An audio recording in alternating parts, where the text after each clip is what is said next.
Ole, oro pui ber hallelujah thi la Christian mu nabar samsari pakhat hi BKS yenar requesa hela puatu hi RL kamla ani kan sakna turki hi A ani -3 oro pui ber hallelujah kan Fakace Immanuel Soy moi nale la la zong zong Sa tuanin ni taloni Hallelujah Hallelujah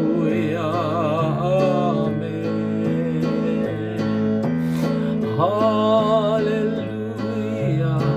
Hallelujah, Amen. Kovel frin mi namzetin re,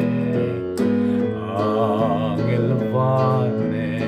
lukan ruale, itat nathi sen nazara. Salim Tartua Nakan Lensa Hallelujah Hallelujah Amen Hallelujah Hallelujah Amen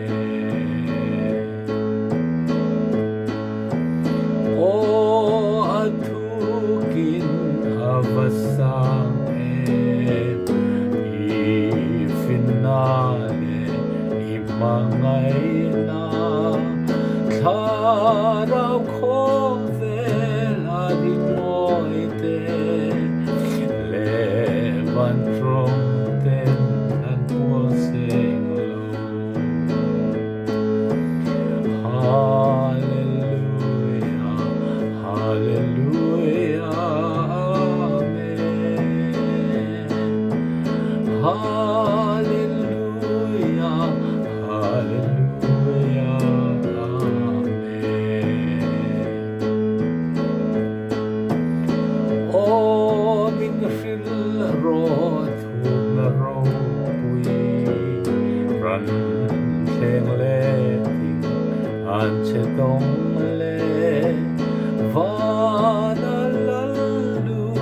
kumain zong Lei eden le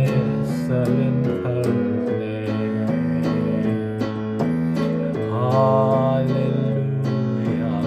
Hallelujah, Amen Hallelujah, Hallelujah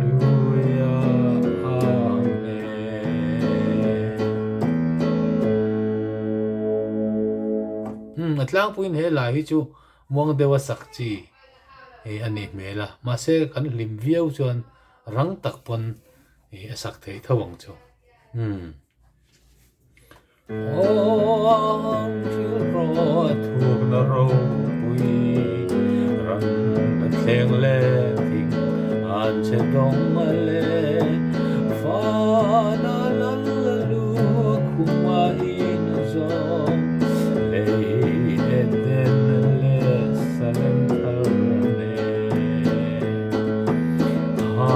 Hallelujah, Hallelujah, Amen.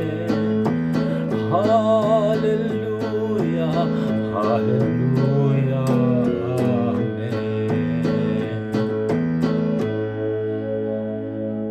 Amen. Atlang puin kan zai lima mi te an lam du chuan zai hot teu kha ngaya huang puin na bei muan lutuk lo kha tha zo khani leng kho ma chuan bei ran ve deu kha tha ni